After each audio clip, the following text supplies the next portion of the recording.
And our gospel reading this morning is taken from the Gospel of St. Mark, chapter 5, verses 21 to 43. When Jesus had crossed again in the boat to the other side, a great crowd gathered around him, and he was by the sea.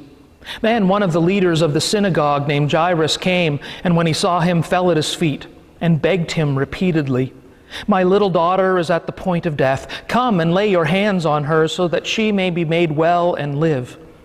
So he went with him, and a large crowd followed him and pressed in on him. Now there was a woman who had been suffering from hemorrhages for 12 years.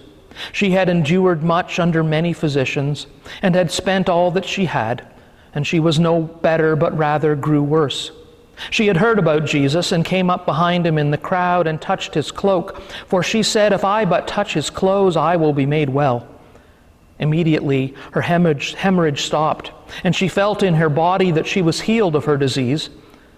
Immediately aware that power had gone forth from him, Jesus turned about in the crowd and said, "Who touched my clothes?" And his disciples said to him, "You see the crowd pressing in on you. How can you say, 'Who touched me?'" He looked all around to see who had done it. But the woman, knowing what had happened to her, came in fear and trembling, fell down before him, and told him the whole truth. He said to her, "Daughter, your faith has made you well. Go in peace and be healed of your disease."